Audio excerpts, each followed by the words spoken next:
But we're live from the Harris Alumni Center at the campus of UNC Charlotte, and here ready to talk with Coach Brad Lambert. Matt Swarad is here with us also, and we've got a room full of folks. We'll be taking some questions. Glad to have you along. I guess our inaugural coaches show, and Coach Lambert, we're glad to have you here at the University of North Carolina, Charlotte. Well, it's great to be here, that's for sure. We appreciate you, Lanny, coming over and doing this, and Matt coming out, and everybody that came out tonight. This is it's the first one for us, and this is big. Just another first along the way of starting football, and that's the important thing. And just one more chance to start something and get going on it. After all these years of trying to get football here, it finally has happened, and you were named in March, and the stadium is going up now. We're going to get some concrete going down, some cement being laid down, and it's really exciting, isn't it? Yeah, Matt, that's a joy for me every day coming to work. You get to see that thing, being built right in front of you, and we're taking that next step, and they're going to start pouring the foundation, and that's an exciting time for us because it's a brand new facility on campus, and that's really important in the fall. You want to play on campus and put a good team out there and create a lot of chaos on Saturday, and everybody come back to campus, and that's the thing we're looking forward to. We're excited to be part of this, and we've talked about this. You and I have a little segment every Thursday afternoon on our show on ESPN 730, and we talk about the things that are happening. And I know one of the things I talked with Coach Mullen about earlier is you got these kids that are going to come in and redshirt that first year, and one of the things I think that you have an advantage to where a lot of folks don't. You can recruit pure athletes because you've got a year to build that athlete into what you want to do. And there's a lot of changes going on from the time you graduate high school until you take that first snap a year later. Yeah, kids, really, they all need a redshirt year. They really don't want to when they go to college, but they all really need it. And the one advantage we have is a guy's going to redshirt, but it's not normal because he doesn't have a class of seniors, juniors, sophomores ahead of him. So he knows when he comes off that redshirt year, he's going to be a major factor. He's going to play a lot and really be our foundation, so to speak, of our football team and going to be our leader from here on out. So it's a pretty easy sell, for the guys to understand, hey, you're going to practice for a year. We're going to build your body. We're going to build you mentally, get you established in the classroom and establish things that way. And then you're going to be a factor once we hit 13. And then the big thing is all those skill players are going to be record holders. That's right. Because there are no records. That's right. Like you were talking earlier, and Tom was talking, they're going to put out a media guide with depth charts that are empty. And the biggest thing, there's no kids here. So the opportunities that are there for athletes that want to come, most people, we talked about it today. When I made my decision, I looked at who was in front of me for the position I was going to play because I wanted to play early. And these kids don't have to worry about that. That first year, every spot is available. It's theirs if they can make it happen. What's your opportunity academically when you pick a school, and what's your opportunity athletically? And, obviously we have a great school here, and we want to make sure we can meet their need academically, but there's a huge opportunity athletically. They know they're going to be a factor when they come off the red shirt. So that's been a pretty easy sell for us, and the guys have been excited about it because they know that they're going to have that opportunity to play. And that's one of the things I think that's so great about this. One of the things, it'd been a lot of years since I had been here on campus, and Mark Cologne and I were out here Monday as we were testing the equipment and make sure everything was in place. And he took me for a ride and showed me the facilities, the baseball field, the soccer complex, the new stadium they're building for tennis. And then you go on up the hill. I didn't know those other buildings even existed up on top of the hill. And they're there, and that's going to be the backdrop for this beautiful stadium that they're building. Yeah, that's one of the fun things for our staff is to bring guys on campus and to see their face. They're like, they didn't know all this was here, and so it's fun for us to bring people on campus and for them to see our facilities, all the new classroom buildings, all the growth that's gone on here at Charlotte is phenomenal, and that's our goal. That's what we've been doing, from coming out of spring ball in through the summer and now in the fall, is trying to get people on campus, get kids and their families on campus so they can get to know us and they get to know this campus and they can see what we have to offer and see where our stadium is going to be. And it's a phenomenal setting right up there. It's going to be really nice once we get it finished. Coach, the guys that you've brought in to bring these student athletes in, your assistant coaches, your staff, and I had a chance to sit down with all of them yesterday with a Meet the Coaches segment we're running on Charlotte49ers.tv. And it was just a kind of a informal get-to-know-you kind of thing.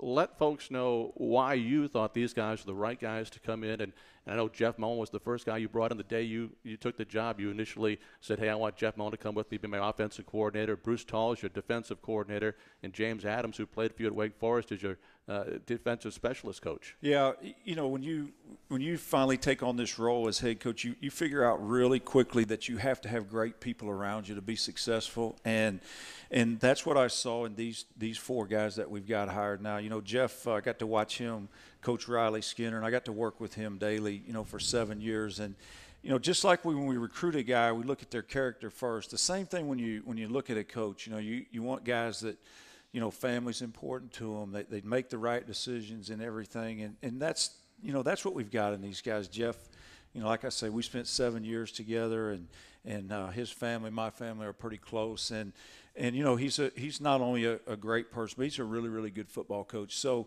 that was easy for us. Bruce comes to us from Michigan, and Bruce and I have a really close mutual friend and who actually played for Coach Tall. So that was an easy one. Once again, somebody that had played for him and knew his character, and somebody that I really trusted.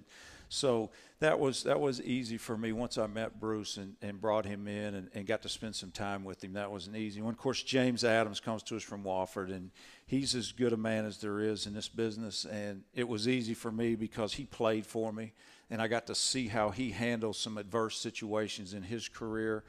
He had one of the worst knee injuries a guy could ever have down at Clemson.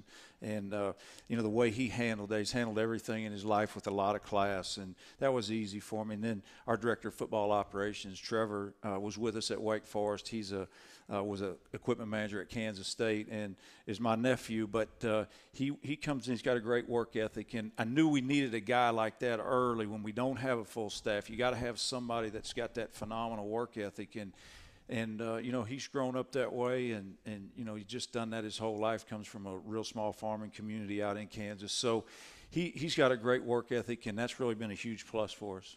I know this is a very strange time of the year for you right now because you're not game planning for Saturday. And one of the things I asked the guys yesterday was, what are you doing now? Because you've got a lot of work. You're preparing to go and get these players to bring them in here and the stadium going up. But you do have a little bit more downtime than you normally would have this time of year. And I got a kick out of a story. I did a football game a few weeks ago. My partner was Chuck Cecil, who was the defensive coordinator for the Titans the last 2 years, worked for Jeff Fisher the last 10 years, and he lost his job when Jeff Fisher lost his job. And he has no idea what to do right now from Monday to Saturday because he said on Tuesday, Wednesday, Thursday, he spent the entire night, never left his office. And now he has all this downtime, and it's driving him crazy. That's correct. It's a little bit different because you don't have players on campus, and you don't have those concerns with having guys on campus, and you're not game planning. But really, at the forefront for all of us is, it's like you wake up at night and you think about recruiting and who's going to be that first group, and have we done everything? Have we done all of our homework? Have we missed a guy?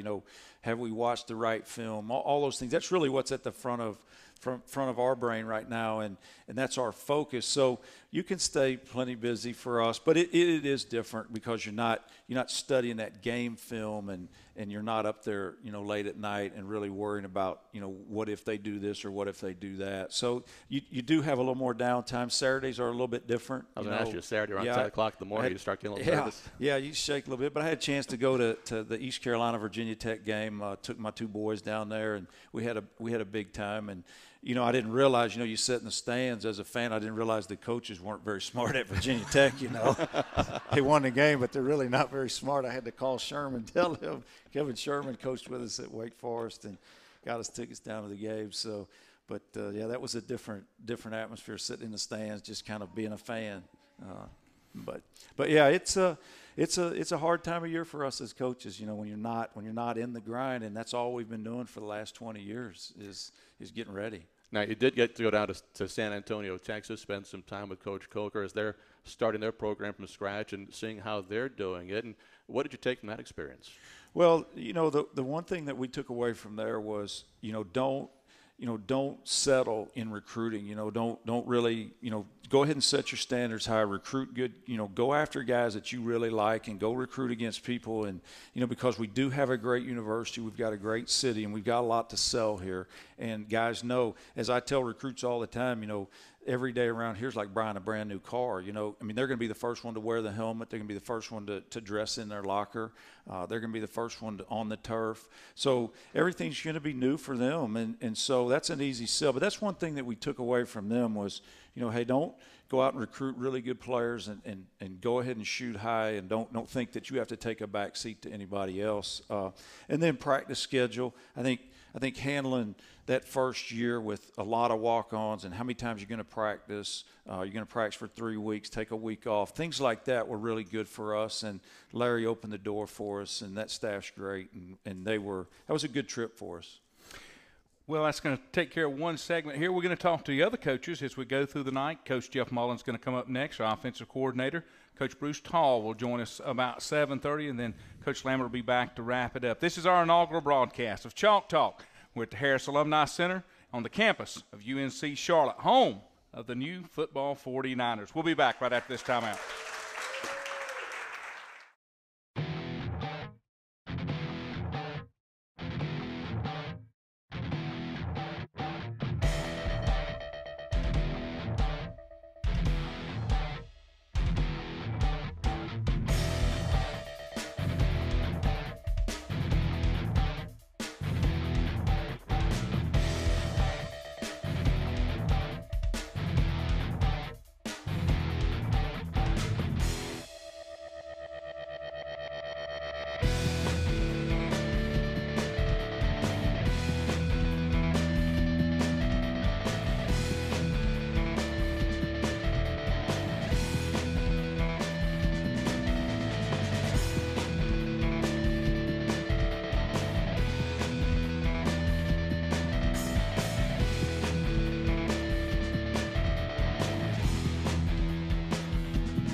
And welcome back live at the Harris Alumni Center on the Charlotte 49er campus, our inaugural football broadcast.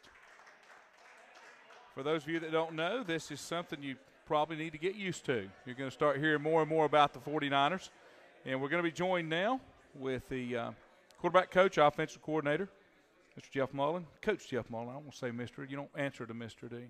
I'll try to keep all the questions down that get you in trouble, so that I don't get you in trouble because Coach Lambert's still in the room. You know, one of the hardest things that you have to do is when you recruit, you're out there, you're looking at kids, you look at tape, you talk to coaches, you see them in game situation, but you really don't know till you get them on campus. I mean, it's still, you don't know all the questions have been answered when you get them there, but that's such a hard part of trying to do your job is getting the right kids in the right place. It is. It always has been, and you know, every football coach at every level has to go through that process. I think the neat thing for us here in Charlotte is that although we're not coaching this fall, we are 100% into recruiting. So we're able to dig a little deeper than I think the average football coach to really find the guy that's the right fit for us. It's got to be important also when you know these kids that come in with that initial class, they're making history. I mean, there's history being made right here. I know that this campus has wanted it for a long time, and now that they've got it, they're going to be something special that can never be replaced. I mean, there'll never be another first class. It only happens one time. Like, you never get a second chance to make a first impression. And that's got to be something that it works in your favor on the recruiting side, that somebody to share that dream with you, to be a part of that special. Well, I think it's a hook. We're getting a good reception. We talk all the time to our guys, our recruits, about, you know, you can either be part of history or you can make history. We're certainly looking for those kind of kids that want to be on the front end of something special. And I really joke the offensive kids often about setting the record books, you know, in that first game, and then breaking it in week 2 and breaking it again in week 3, you know, being the all-time leading passer or the all-time leading rusher. And so that's exciting stuff, and I think the people we're talking with are pretty fired up about it. And if that doesn't work, you can always use Coach Lambert's line, which is, you know, you get to come and practice for a whole year and not play a game. I mean, that's got to be a huge drawing card, to come out and sweat and practice and not get to go out there and show what you can do on a Saturday. I you know, don't always hold that card back. I'd play that early. It's a tough transition from high school to college, no question. And having a year to make that transition can be helpful. You know, it used to be back in the day you had to redshirt your freshman year. You couldn't play as a freshman. And now it's gotten to where it's such a high-paced environment on the collegiate level. But these guys, if they really understand the opportunity that they're getting, that year of maturity to get into this program, the food, the weight room, all the regiment that happens and how much maturity they'll do in a year, like you and I were talking before we went on the air. You know, I think about kids that went off to service for 2 years and then came back to college. Those were men when they come back because they had already grown up and matured more, and that's what will happen with these kids. They will really have a jump on the normal freshman by eligibility standards.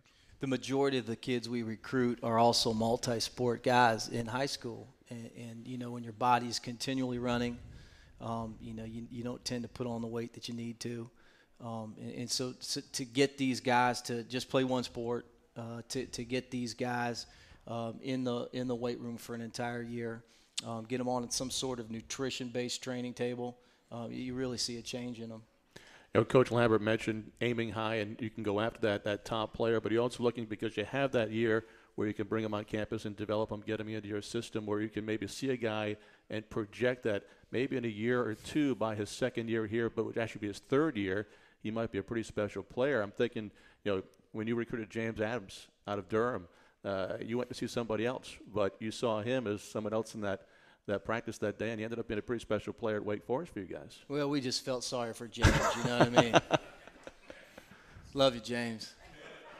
No, the thing we're looking for in this class is value. You know, most programs have the opportunity to bring a quarterback in and put him in a room with 5 quarterbacks and give him time to mature, not just 1 year, but maybe a couple years. And if they're wrong, that's okay. We've got a couple to go back to. We don't have that luxury. The kids that come in have to play. We're certainly using that as a sales pitch because it's the truth. But the type of kid we're looking for is value. Can the kid play multiple positions? Can the kid play both sides of the ball? Can he cover kicks or return kicks? We need special teams players as well. And so the kids with the most value in the value system we're working with, those are the guys that we're really trying to get into our program as that first group. We're not necessarily looking for a left guard or a nose tackle. We're looking for linemen that can play all positions and that are big, fast, and can run. And so that's what we're doing. We're looking for value picks in this first class. It looked like you had fun earlier with the chalk talk up on the big board over here. You hadn't done that in a while, had you? It's been a few months, yeah. Right. It was good to talk, you know, X and O a little bit again, and looking forward to that in the future. I hope they give you a time limit when you're in the rooms with the kids. They could be there for a while if they don't, especially when you start. We will follow the rules here in Charlotte. When NCAA. He's still in the room. I know you're going to say that. That one was for Miss Rose. And it's going to be hard. I know when the kids do get on campus and you do get started, you're going to have so much pent-up energy and so much that you want to say in such a short amount of time. It's going to be rough in the beginning. Coach, we joke about it all the time. The first few practices are going to be wide open. And we just hope we can maintain that intensity for an entire year. Getting them ready for that next year's game. That's right. That's the big one. August 31st of 2013. You're going to have a pretty wired group of guys. If you practice for a year, I'll guarantee you they're going to be wired and ready to play. Right. That's right. You talked about going out and recruiting kids right now. I think one of the big sells you guys have to have is the experience of this coaching staff. Over 75 years combined football coaching experience at the highest level. Going to the Orange Bowl, winning the ACC championship at Wake Forest. You at the Big East and co-Big East champions. Pat White developing, Riley Skinner at Wake Forest. That's going to be a big sell when you go out there saying, "Look, we're starting up a program from scratch, but I've been at these levels and we know what it takes to be great, and we think you can be part of that here." One of the things I think kids look for in the recruiting process more than anything is their position coach. What kind of relationship do I have with that guy? You spend a lot of time together. And so I think that's important. I thought Brett did a nice job, really forward, thoughtful job of getting 2 coordinators in. Although we don't have maybe a line coach or we don't have an outside linebacker coach or the position-specific coach that's hired yet, at least these young people get an opportunity to see what the head of that side of the ball is going to look like. And certainly the rest of the staff will be of the same philosophical background and certainly how we treat them and what we're looking for in young people. So I thought that was really smart to at least get that part of the staff built first from a recruiting standpoint more than anything, because I do agree with you. I think young people tend to attach to their coaches a little bit. But you need that. I mean, those coordinators need to be in place so that philosophy is established. You don't really know what kind of kid you're going to go after until you do that. I mean, if you're going to be Paul Johnson, you're going to grind it out, in an option type offense. That's a whole different animal than running a spread as far as some of the key skill people that you put out there. You certainly want to have an identity. I mean, you certainly want to recruit to that identity. I made the joke earlier, though, although we're a spread football team, if Eric Dickerson is available, we will jump in the eye and run power off tackle all day long. So you run with what you got. Yeah, Landon, you're still taking the best player out there you can. And, again, for us, it's a kid that holds some value of multiple position and special teams ability and that kind of thing as well. But yeah, it is nice, to answer your question, to at least have a framework, an identity, and really try and fit kids into those identical positions. For you, I know some folks here in the Harris Alumni House heard some of the story earlier, but people on the radio didn't. Put you back on the spot a little bit, Coach. I asked you not to do this. I know you did. We're not going to bring up the other thing, though. That's just between you and I. There we go. And the rest of the internet audience later on. Right. But you don't want to watch a whole football game all 5 hours. Can't do it. No, it's tough. You're building a treehouse. Yeah, I'm currently constructing a very large tree fort in my backyard for 3 children who want nothing to do with it. I came home a couple months ago and dropped a few $100s worth of lumber on the back of my driveway, and my kids looked at me like, "Dad, what are you doing?" And I just told them, I'm trying not to get divorced, kids. I need to stay busy on the weekends. Well, I got a project for you. When you're done with that, for my birthday back in June, I got this great grill. It is still in the box in my garage. I'd love to grill it on the weekends now, but it's not together. So when you're done with the treehouse, come up to my house and we'll put the grill together. They got directions for that, Matt. You can have that one. You should be glad that your kids recognize you because you've been around enough right now. Truthfully, it's been a blessing. It really has. I've got a teenager, and it's nice to have Dad around during those years. And our job is so demanding for 6 of the 12 months. It is ultra demanding. We joke all the time about in August getting on a submarine and coming back up on signing day in February.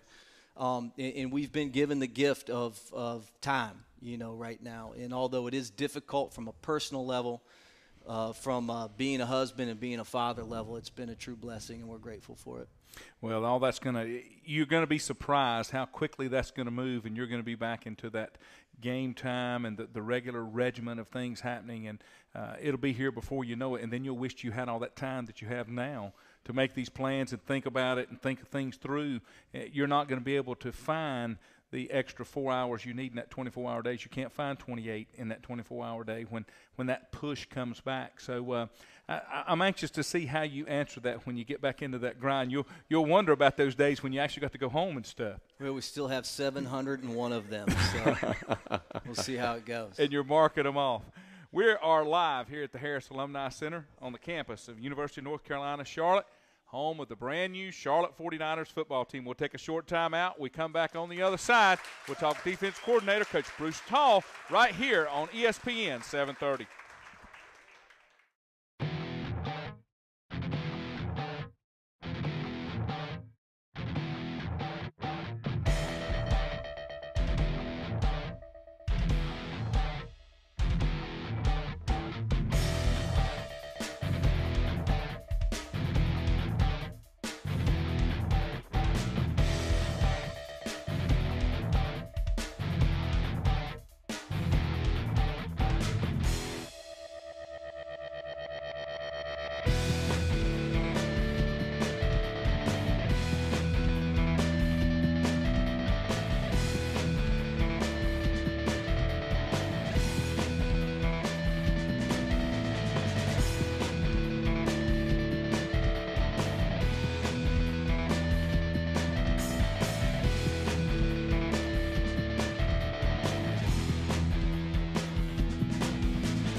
Coach Bruce Tall joins us now. And, Coach, we've talked a lot of, generic type topics. And I would think from the defensive side, it's probably even more important to get those athletes that you can plug in a lot of different places. I would have never taken Coach Adams to be a defensive back anyway. I don't know what anybody was thinking. He's big, young, and he needs to be up there where he can hit somebody, not in secondary.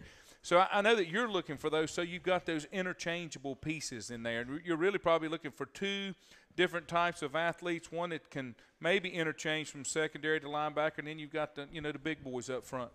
Yeah, I think it's that kind of that evolution where you try to find guys that can play in the back end, and as they grow, maybe move them up closer to the ball. You find some athletes that are on the outside where as they grow, maybe you can move them in, and then some of them that are on the outside, maybe even if they get real big, you move them down. So it all depends on how Mother Nature works for them. And I imagine there'll be a lot of changes in that first year when they come in redshirt. You still got some kids that'll be growing when they come out of high school. Oh, there's no question. Between 17 and, you grow all the way up to 21. So guys will change. It's just in that first year. So what you think might be an outside linebacker could be a biscuit away from a defensive end. Now, what I want to know. I want to know is, are you guys going to have like an arm wrestling contest, or how are you going to settle who gets how many recruits on offense and how many on defense?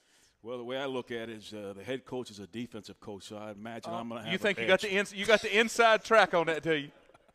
Because you're going to have those recruits, but you're probably going to want to get some from both sides of the ball, and then as Coach Mullen was talking about, you've got some kids that may come in as one thing but may evolve into something else in that time period. Yeah, I think Jeff hit it right on the head when he talked about value, where the guys can play multiple positions. We might take two at the same position, knowing that he could easily slide over to defense or go over for defense and slide over to offense. So that's the key. Yeah, and that's what you need. You got to have those kids. You're recruiting athletes right now. That's the bottom line, right? Correct. You're recruiting athletes, and then as time goes on, you start that next season, and then you don't know what kind of value you'll get from some walk-on type prospects either. You're talking about a 50-50 mix. Yeah, I've been fortunate to be around a head coach prior that was really big on walk-ons, and I've seen some walk-ons have great success at the highest level. If you watch University of Michigan, one of the best defensive players out there right now is a school start walk-on for us. We just brought out of the dorms, tried out. It's been a 2-year starter for us. Yeah, and that's you don't know what's out there. You guys do the best that you can, but you depend a lot on coaches and alumni to kind of suggest folks for you to take a look at, or somebody sending you film. But if that athlete doesn't have that kind of support structure behind him, he may fall through the cracks. And that's the value that you get when they come and walk on, because you're like, gosh, we would have recruited a kid like you had we known you were out there. Oh, no question. And I would think that being here, because of the opportunities from a startup program, that you're going to have a lot of pretty good athletes that are going to come out and try to be walk-ons with you. Well, you like to hope that's going to happen for you. There's no question. As big as this university is, you like to believe there'll be enough that will come through. I mean, obviously, everybody has rose-colored glasses, and they're going to all think they can be, especially with being a startup program, that they can all play, but yet there's going to be some limitations. You still got to be able to play. Still got to be able to play. Now, talking about something like that with walk-ons, you told me a great story yesterday. Over 25 years of coaching experience at all different levels, going from, say, the Ivy League in Harvard to the Big East in West Virginia, and also the last couple of years at Michigan. So you've been all over the place, and now here with the 49ers. But a great story you told me from Harvard. Isaiah Kazavinsky was a guy you recruited, and you saw his 4 years play out, and as it just kept getting better and better, the finished product was something you said you never would have envisioned when he first stepped on campus. Well, right. I wasn't fortunate enough to recruit him, but I was there to have an opportunity to coach him, and just saying his background and his, just if you looked at what he was coming from, you wouldn't imagine him graduating, being an honor student at a school like that, and then go on and be a draft pick in the NFL and, be the captain of the Super Bowl. One of the things that that's happening here, and I know you're fortunate with the other coaches to be here from building from the ground up, but as things get started, when you really get the kids on campus and you get into that mode, is it going to be hard for you to adjust your practice techniques to things that you normally do? Because when you go into next season, you have a set routine that you guys do on game week, and here you're going to go through a whole season of football, but you're not going to have any game weeks. and you're going to tailor it. What do you think you'll do to keep the kids' interest so that you're not losing them through? I know Coach talked about practice 3 weeks and off week, but you're going to have to be some creative things because kids get tired of beating on each other. There's no question. I think, one of the other things we picked up at San Antonio was, having scrimmages at certain days of the week, identifying those are going to be kind of what you're gearing up towards. And granted, you're going against each other, but you can make them special if you work to do it. I mean, I think the key to us is that we got to really take advantage of this teaching opportunity and really teach, because I think the problem in coaching a lot of times is you demand before you teach, and this will give us a great time frame to do a lot of good teaching. Well, if you've got the right athletes out there, it's got the right frame of mind, you need the kids that come in and know exactly what they're expecting. They're not going into a standard type situation when it comes to a game time, season time situation. You've got to have that kid that's hungry, that wants to come in and wants to really take advantage of this time that they've been given to learn and be taught the new systems. And, you think about the incoming freshmen that come in. Of course, you've got a lot of guys that will come in, graduate early, come in the spring and get ahead, go in through spring practice. But the ones that come on campus in August, they are really behind. And these guys are going to have that huge advantage of being able to go through a year and know what's expected of them, know what you guys want to do with them at practice time. That's the key to it. You're right. They're going to learn. They're going to be the leaders of our pro program. They're going to be, what they do is going to be the standard for the next group. And so you've got to find guys that have that kind of quality. They got to be a little bit more special than the normal guy you recruit normally. And everybody, talks about character, but sometimes we get caught up in ability more so than character. In this class, in the first couple classes, have to be clearly character, because they're going to be leaders early. And I think you're going to have some kids that maybe will not take advantage of this opportunity for the simple reason they can't go a year without playing it. They want that spotlight. They want that Saturday afternoon. And, of course, that's going to be better for you that they don't, because that could be one of those kids that you lose some value that you could have had. So, I would think that when you're out on the recruiting trail that you're really stressing to these kids. You got to understand we got a year of work that we're going to do before it's going to pay off. But when it pays off, it's going to pay off in one of the biggest ways in a very fine facility and an opportunity, as Coach Mullen said, not to be part of history but to make history. Right, and that's the key, is how you approach, how you're teaching it. I mean, present it to the young man, because not most of the guys are going to redshirt when you go to college, and it's just a matter of, are you redshirting and being a scout team player, or are you redshirting and developing into the situation or a system that you're going to be running? And that's what we're selling, and that's what they'll be able to do. Well, it's just going to make them so much more proficient when that time comes, and going to be so far ahead of the other kids. And it's nice to see that schedule that's already laid out there, and to know who you're going to be going against. And then if you look at that schedule, there's a slow upgrade. I call it an upgrade, as the competition is going to get stiffer as you go. So they're going to have an opportunity within their 5 years of being here to really play against some top-notch programs. I truly believe that. I'm a typical coach. The only game I know about is Campbell. I can't get you guys to buy into anything. I'm going to tell you, I try really hard, and I can't, Mullen, he won't talk to me unless it's always off the record.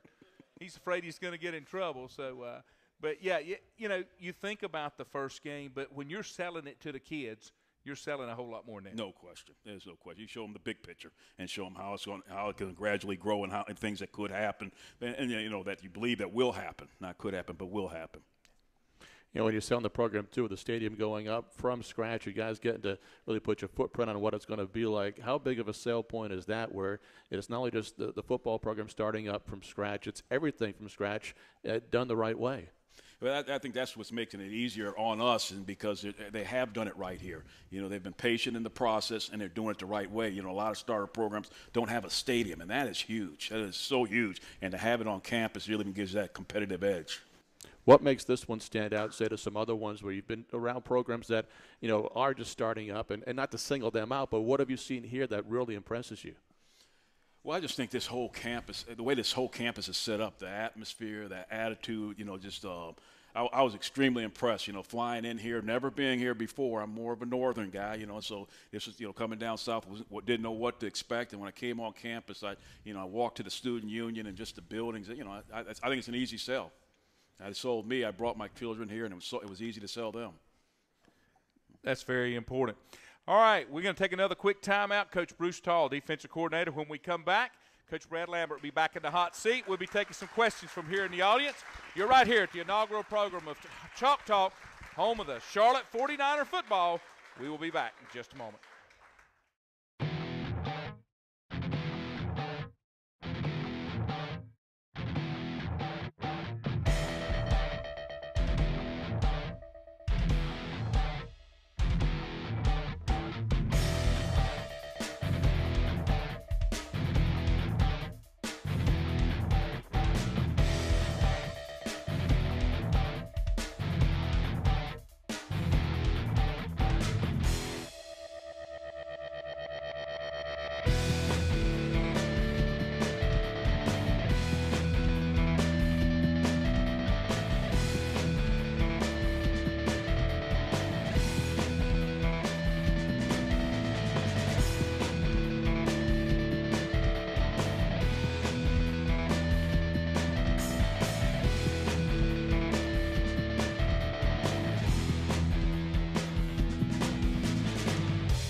Welcome back to Chalk Talk.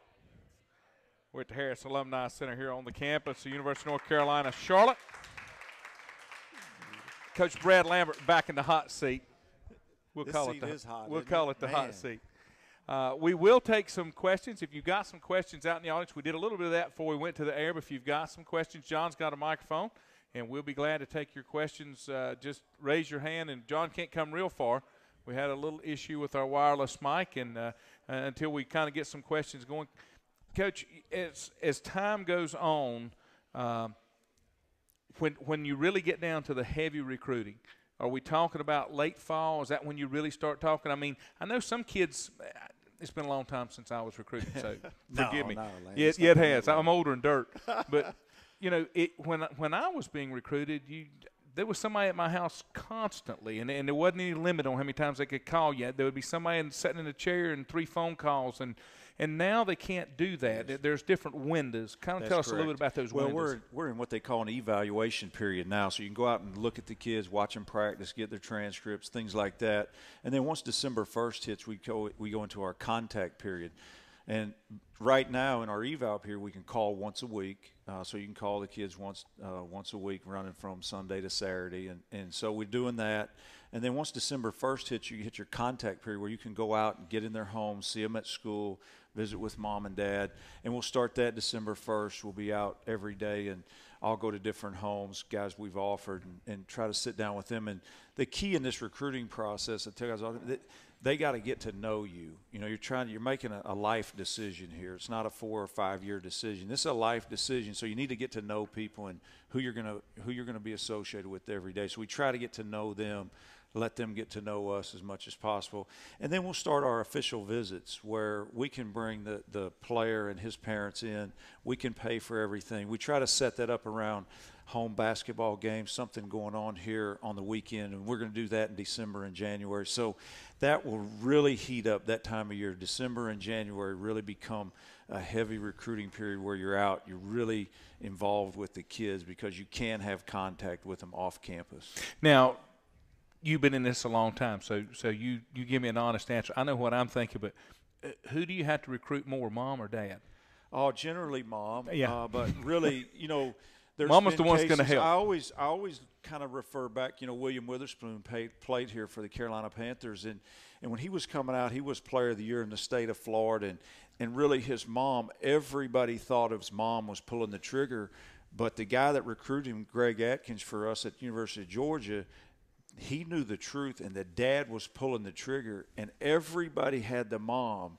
But Greg had the dad, and ultimately he came to Georgia, and the dad was – so that's kind of the trick to it is figuring out – which parents got their ear. Exactly. You know, and you know, who's helping this kid make his decisions. So that's part of it is figuring out, you know, who do we need to make sure that they get to know us. A lot of people don't understand that you are recruiting more than the athletes. You're recruiting the family. You're recruiting mom and dad, and they've got to feel comfortable that you're going to take care of their baby when they send them off. That's right. And when you have your own children, you understand that there's going to become that day when you're going to take your child and drop them off at college. And so, you know, you want to be sensitive to that and make sure they know that, hey, you've got their best interest as a person and as a student.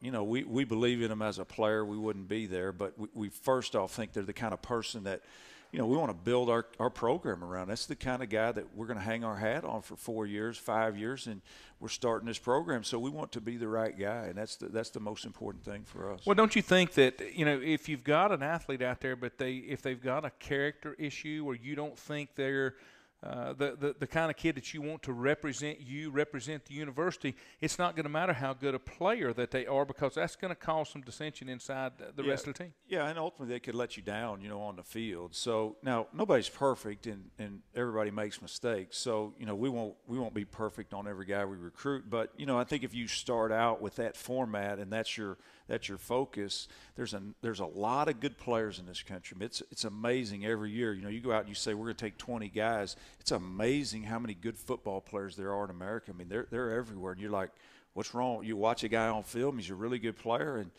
you might be the only person recruiting. You're like, what's wrong with this guy? There's a lot of good players in this country, and so you just got to get out and find them.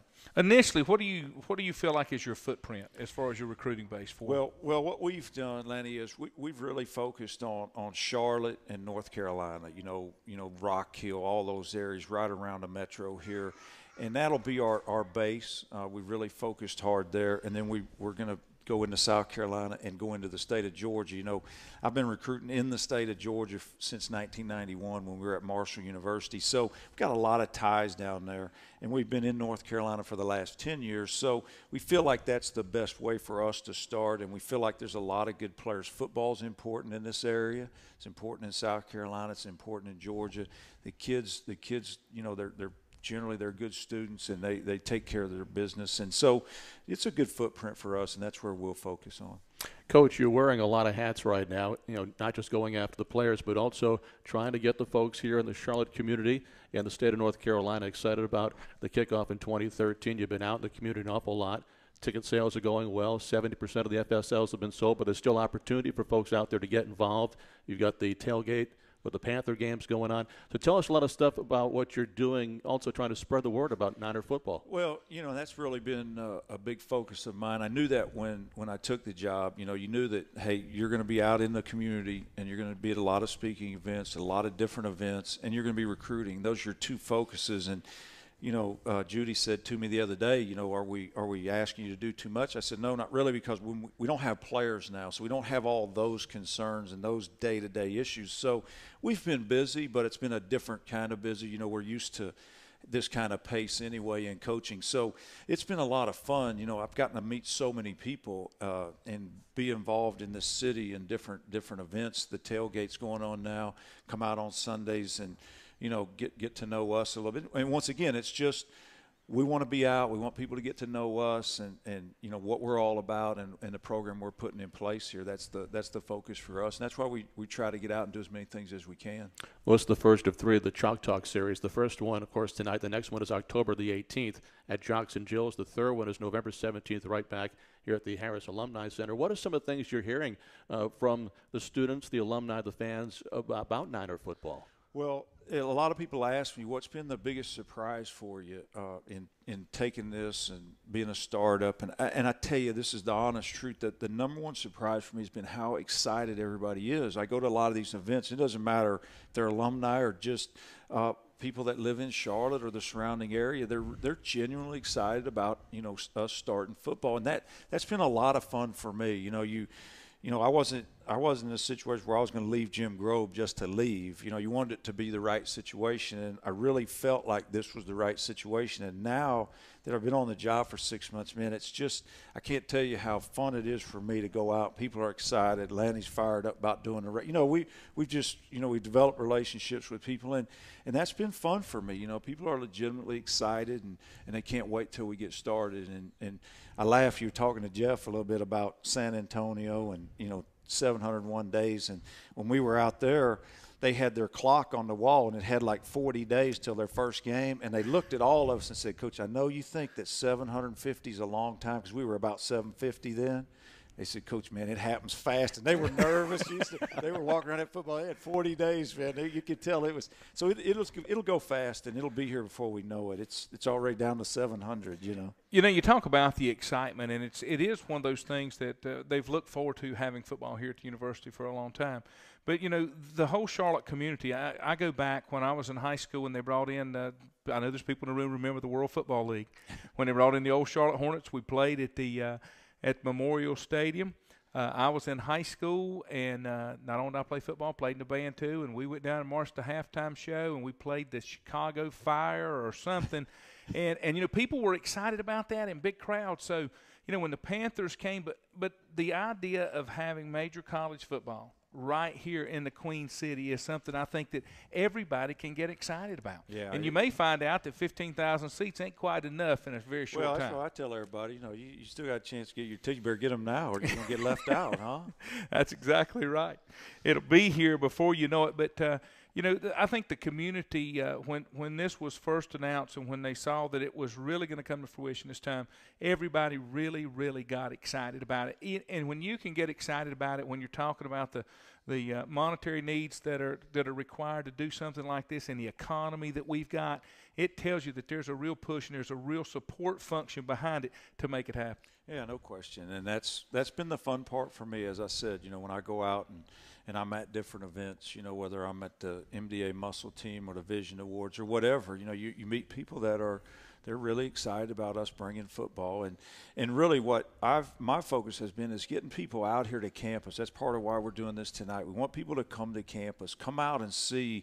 Every time I speak, I'm like, if you haven't been to campus, come out and see what's there. You know, this is a growing, thriving, you know, this is university's really on the up and up, and it's been fun for me. And you know, so I just try to get people out here, come to campus, see what we're building, see how this thing is. And the fun part, along with everything else, is people that graduated from here that haven't been here in a long time, when they do come, they're shocked. You know, they're like, wow, it wasn't like this when I was here, you know.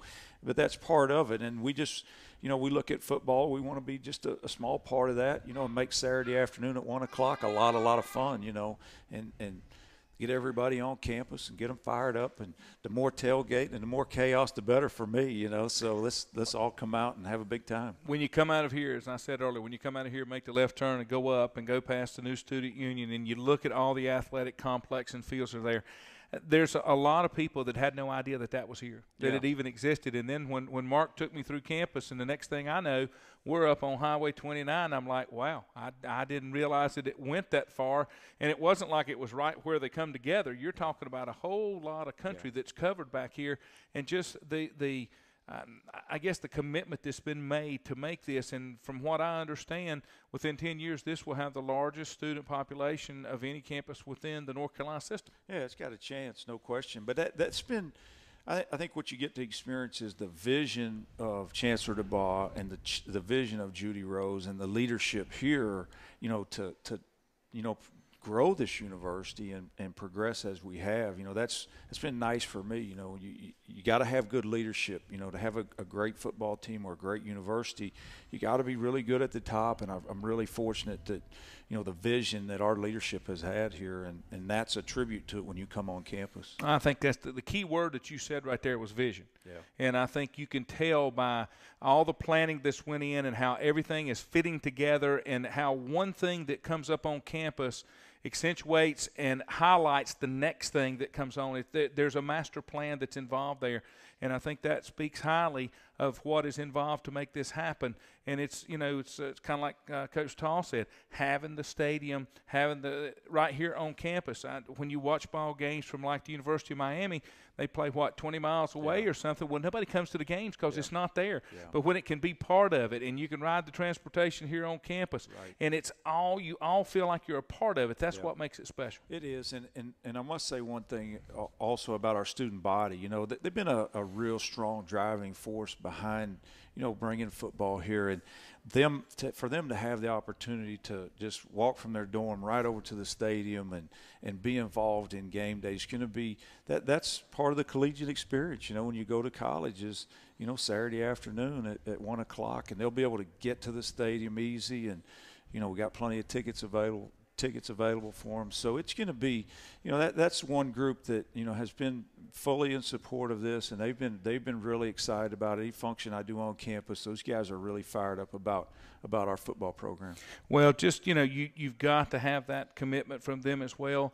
And I can't imagine that once the football program comes online, it's going to make a difference in somebody that was maybe sitting on the fence on whether they want to come to Charlotte, they want to go somewhere else, they want to go be part of that mean green 49er machine. Yeah, I hear you, man. Did I do that good? You did. Did I get a quarter for that? I didn't get an amen or nothing for that. I can't believe that. You let me go on that. Oh, dang.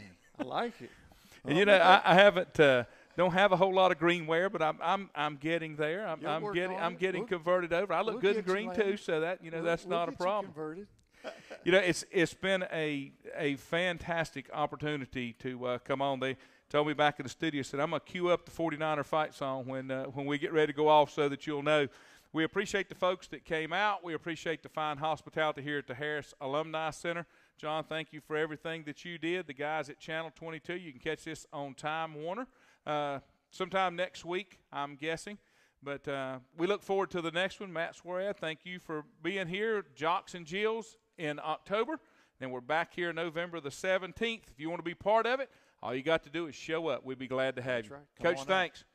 That'll wrap it up from here. The inaugural broadcast of Chalk Talk right here on ESPN 730.